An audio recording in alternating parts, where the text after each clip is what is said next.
When I was little, I always had an overactive imagination, had frequent nightmares, and always thought I saw things going on during the night.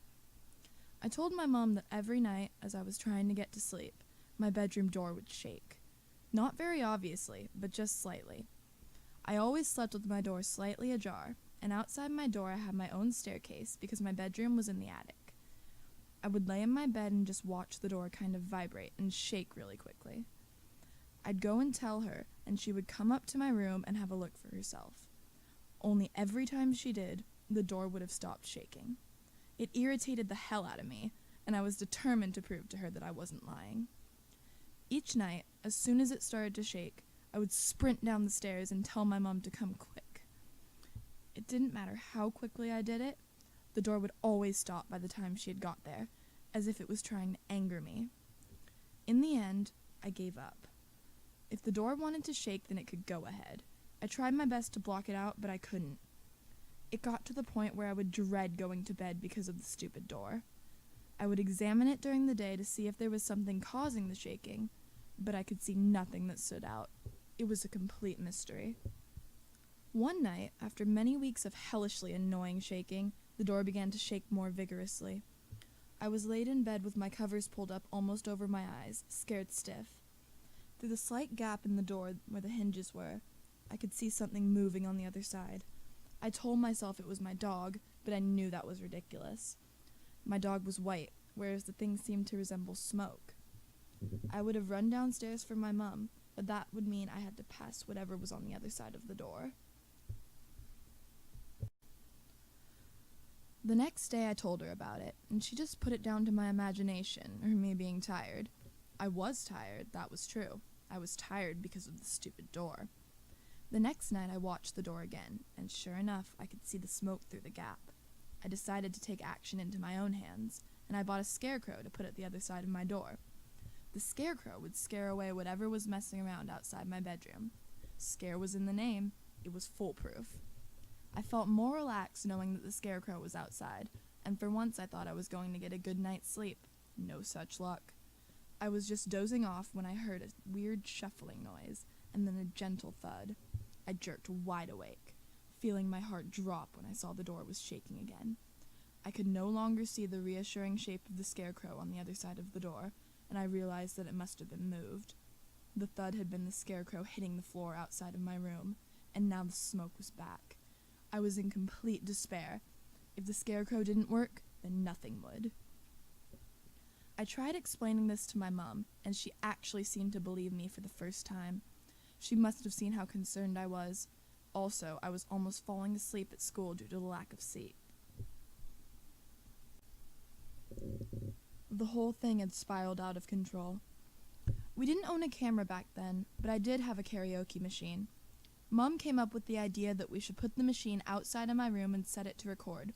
So even if we couldn't see whatever it was outside of my room, at least we would possibly be able to hear it. It was better than nothing. This plan had to be foolproof. Of course not.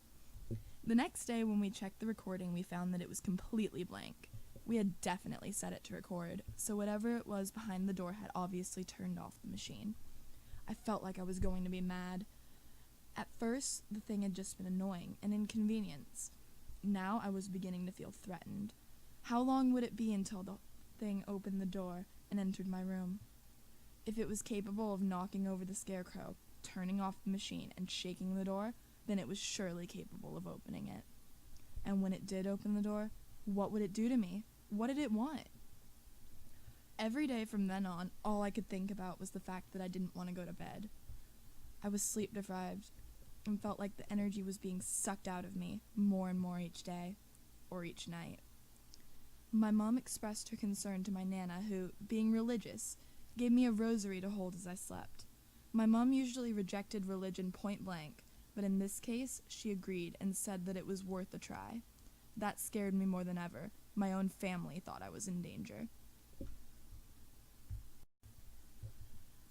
Mom had said numerous times that I could sleep in her room in order to try and get a good night's sleep, but I refused.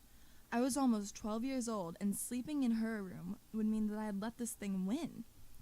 As scared as I wasn't going to let whatever it was take over my life any more than it already had.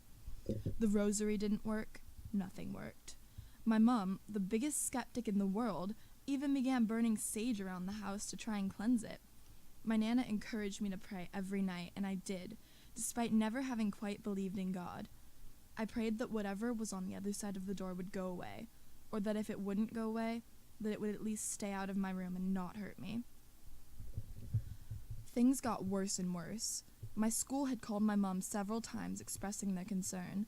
I had lost weight, I had dark circles under my eyes, and I barely ever participated in class. They wondered if I was having problems at home. They called me into the office to ask if everything was okay, and each time I would say that it was.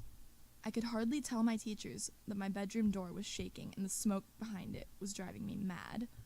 One day, I completely broke down. I told my mom that we had to move out. I couldn't keep living like this. She actually looked like she was considering it. I wasn't the happy, bubbly girl that I had been just a few short months ago anymore. I was miserable, nervous, and was struggling just to eat a meal without wanting to throw it all back up.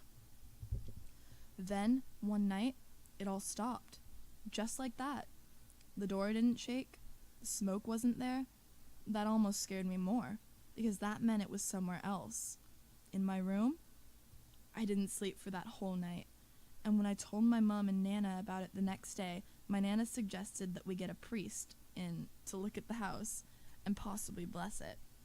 My mom suggested that we wait a few nights, and I agreed.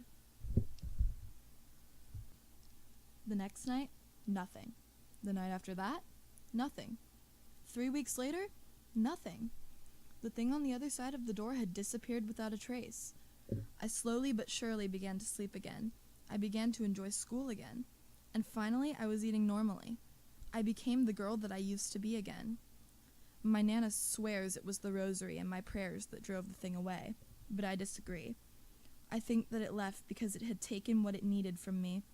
It had pushed me to the breaking point and couldn't possibly take anything else from me. So it simply moved on. I have no idea where it went or why it came to me in the first place. This all happened around 10 years ago, and I no longer live at home. I haven't seen anything of a sort since I broke down and the thing left. I still keep my Nana's rosary hung in my room, and my scarecrow still sits outside my door. My mom regularly burns sage, and my Nana still prays. Even though none of those things had worked, they keep us reassured. We don't know why that thing chose me, or if it will ever come back. All we can do is hope with all our might that it doesn't.